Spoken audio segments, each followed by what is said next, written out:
Well, hi everyone, and thanks so much for checking in on the new KSPN TV Sports Center. Our host for this show is going to be Josh Mechanic.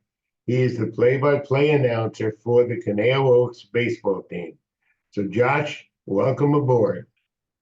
Thanks for having me. Hey, the first thing is, could you explain to the audience what the California Collegiate Development League is about? Of course. So, the California Collegiate League, or the CCL, is just a summer baseball league for college players who don't want to take the summer off. There's a lot of time in between the end of the season in May to the start of the fall for these college baseball players, and they want to continue to get their innings in. Some of these guys also want to potentially get drafted, continue their baseball career. So the CCL is just a great way for a bunch of guys from different schools to come together and really just improve their baseball. It's similar to a minor league schedule where there's not very many practices, just a lot of games, and these players are just there to get reps, get to know each other a little bit, and really build connections with these coaches and players that can help them continue throughout their baseball careers. Great short explanation about it. Can you share with the audience how the Caneo Oaks baseball team got started? Well, the Oaks were founded in 2006 by none other than the Angels' great manager, Mike Scioscia. So Mike's son was playing baseball at Notre Dame, and during the summer, he needed a place to play and needed a place on the West Coast to play. Found out about the CCL, which, as we talked about, very similar to a minor league schedule, a lot of innings for guys to get the reps in. So Mike headed over to Thousand Oaks and founded the Conejo Oaks for his son to play in, and it's been going strong, 18 years now.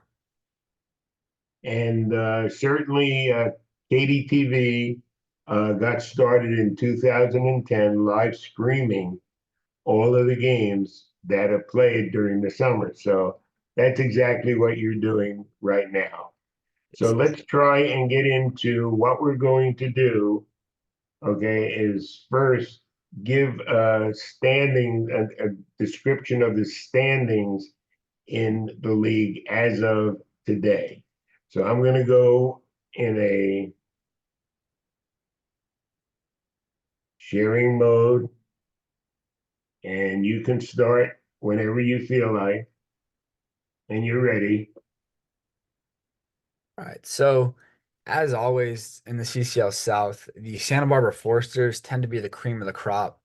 They find themselves 5-2 in first place, and while that is the case at just about every summer with the Foresters finding themselves at the top of the league standings, it's not too worrisome for the other CCL teams because the Forcers actually don't play in the CCL playoffs.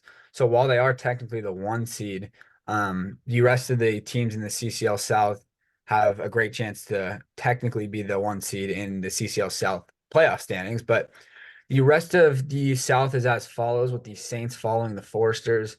The Saints and the Oaks have faced off a couple of times and down in Arroyo Seco. Been a couple of great matchups down there. And then the Oaks right behind the Saints. And they've played a couple more games than Arroyo Seco, which we noticed when we were there. So with the Oaks having an off day yesterday and today, and another one later this week, we'll see if the other teams can catch up as far as games go. The Barons have played nine, they're 4-5 right behind the Oaks. And then the OC Riptide are the final CCL South team that has been there for the past few years. The two teams at the bottom of the standings, the San Diego Sunrays and the Ventura County Pirates, are actually both new to the CCL this year. So neither the Sunrays nor the Pirates are technically part of the South Division, but are both considered an affiliate of the CCL. So neither of them have any home games. Both the Sunrays and the Pirates are going to be playing all of their games on the road this season, which is going to be interesting as far as competition goes. That is quite interesting. Okay, and then the next thing we're going to be doing is going over the start of this season and where the Oaks are. So let me get that screen up for you.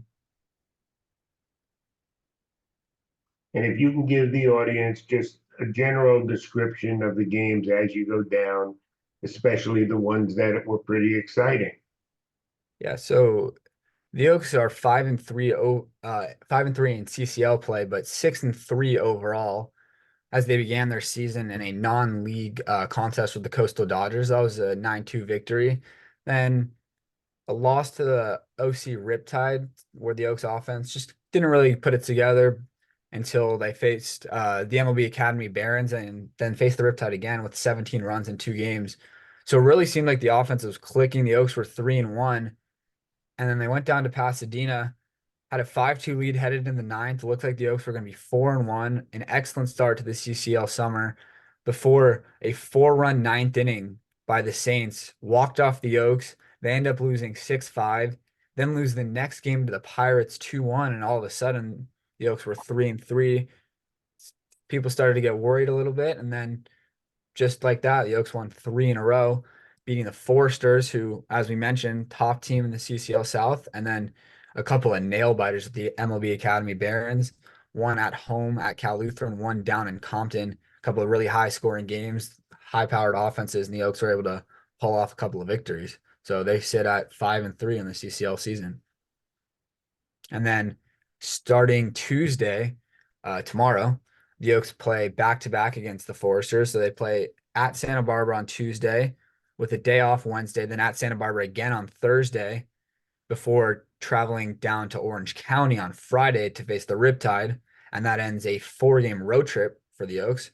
And they get to come back home this weekend and take on the Saints and the Sunrays for the first time.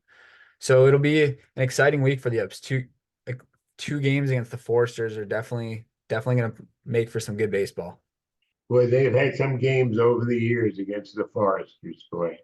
Oh, for sure. Yeah, that's why It, that victory over them last week was so sweet because we've known how tough some of these matchups have been over the years. yeah, no two ways about it.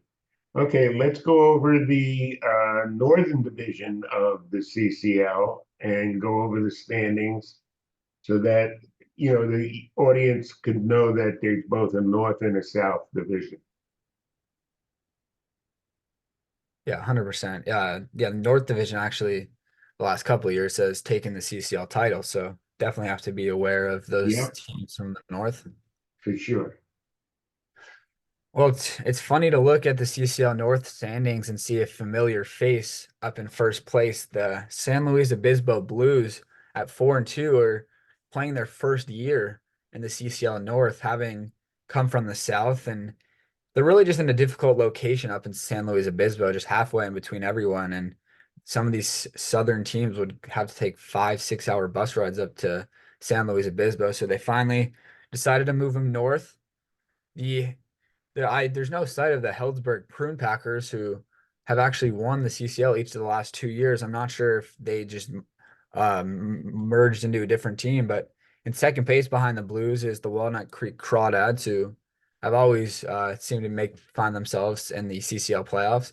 Then it's the San Francisco Seagulls in third at 4-4, tied with the Menlo Park Legends, which have only played 2 games or 4 games, I should say, at 2-2. And then the Sonoma Stoppers at 3-4, and the Alameda Merchants at 1-4. So it seems like the teams at the bottom of the CCL North have played quite a few less games than the teams at the top. They just need to even out their schedule a little bit more. But it'll be exciting to see some of these teams in the playoffs. And the Oaks actually face off against the Blues a couple of times this season just for fun. Explain to the audience what the playoffs mean, okay, and how that's played at the end of the season. So the playoffs have changed a little bit over the last couple of years, so I'm not entirely sure as far as location goes where it'll be, but pretty much as I mentioned, the Foresters don't count for the CCL South, but each both the North and the South traditionally will take 3 teams apiece to playoffs at a usually it's at a neutral site. All of the playoffs are at a neutral site, but I believe in the last couple of years it has shifted a little bit to maybe just the championship game being at a neutral site. Either way, 3 teams from each North and the South will make the playoffs, compete against each other, and then there'll be one winner from the South, one winner from the North, and then they'll face off against each other for a CCL championship. And then is there a World Series that they go to the winner? I don't believe so. No, that'll just be Okay. the end of it. Yeah. Well, I think for the first time, you've done a very excellent job of explaining to our visitors who are watching this a good thing about what the Caneo Alps are about. So we're going to do this every week, and Josh will be back, correct? Yeah. Yes, So sir. Always. always give us a good shout out when you're doing the games, okay? And tell people to watch the Sports Center. It's the Of way it gets course. started. Yes, sir.